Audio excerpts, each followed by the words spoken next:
All right, shalom. Before I get started, I'm going to give our praise, honor, and glory to Yahawah, bahasham, Yahawahshi, bahasham, Rawchaa Qadash. That's the brother Bakala Walam. Here with another hopeful, edifying lesson to the elect body of Yahawah, bahasham, Yahawahshi. I got a quick lesson. It's a short video I'm about to play.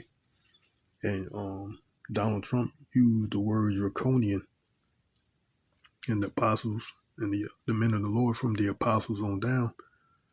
As said, that's what that's in relation to how the cruel Lord, the fierce king in Isaiah 19 will conduct himself in the use of draconian measures.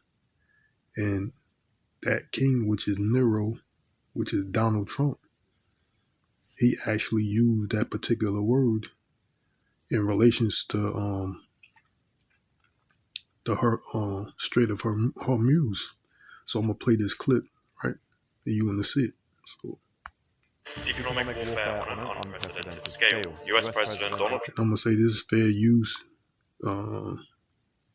United States Code, Chapter 17, subsection 107, Fair Use Act. This is for educational and entertainment purposes, right? Fair use for educational, commentary, entertainment purposes.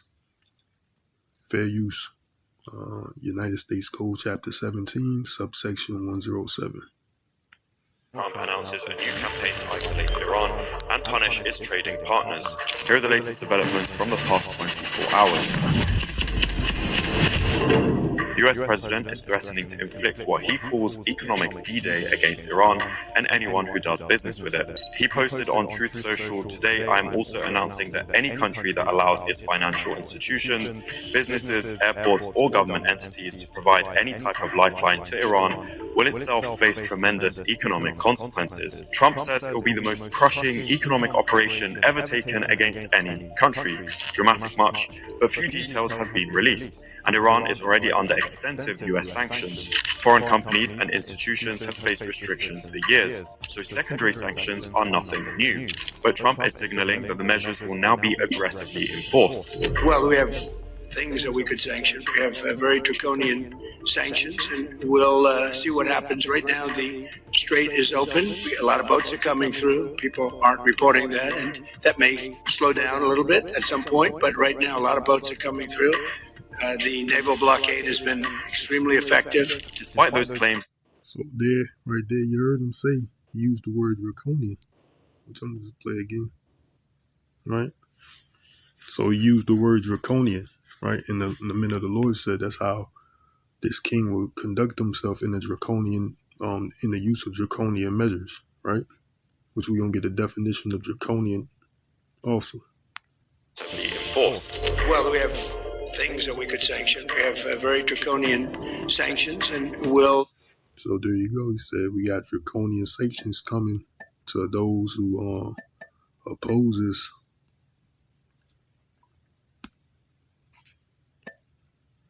those who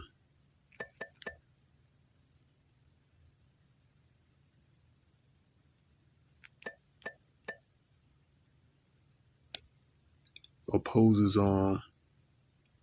or do business with Iran, right? Any type of business, you know. He said he's gonna put draconian sanctions on these different countries that want to do business or in some type of partnership deal with Iran. So what draconian means is just draconian means law, rules, or punishment that are extremely harsh, severe, or cruel, right? Cruel, right? So the Lord said he's going to give Egypt over into the hands of a cruel Lord and a fierce king.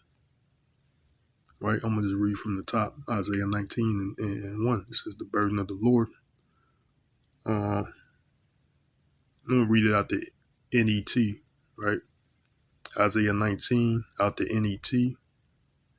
Isaiah chapter 19 and 1, it says, hear a message about Egypt. Look, the Lord Yahawah rise on a swift moving cloud, and approaches Egypt, and the idols of Egypt tremble before him, and the Egyptians lose their courage. I will provoke civil strife in Egypt. Brother will fight with each other, as will neighbors, cities, and kingdoms, right? Civil strife, civil unrest, right? Verse 3, the Egyptians the Egyptians will panic, and I will confuse their strategy. They will seek guidance from idols and from spirits of the dead, from the pits used to conjure up underworld spirits, and from the magicians. Verse 4, I will hand Egypt over, which is the point, right? I will hand Egypt over to a harsh master, and a powerful king will rule over them. Saith the sovereign master, the Lord Yahawah, who commands armies, right?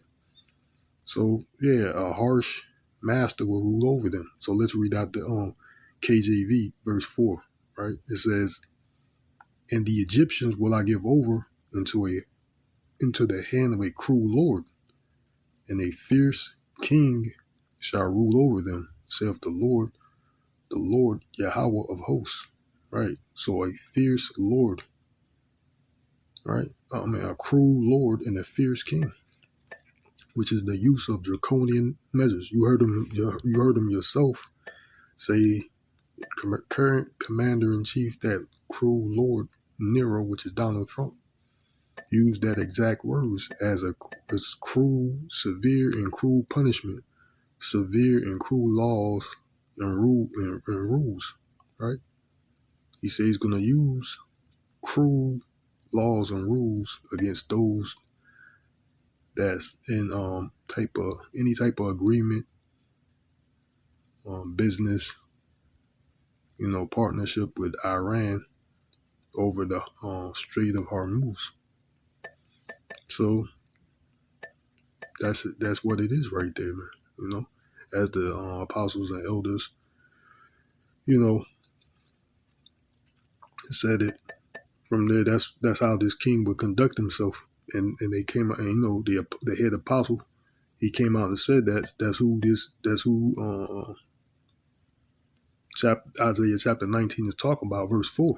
He came out and blatantly said it, that is Trump, and he said strictly the word draconian. So yeah, that's without a doubt, which it was already solidified through faith anyway. But there's more evidence. Yeah, Donald Trump is that fierce and cruel lord that's over the king that's ruling as the king of Egypt, over the king of Egypt, which is Babylon the Great, which is America. So I'm gonna end it off there. I hope it was edifying to the elect. I'm gonna say, call Allah, Yahawah, bahasham, Yahawahshi, bahasham, Rawchaa Qadash, Shalom. Till the next time, Yahawah Rawchaa, which means Lord willing, and why, bye, bye.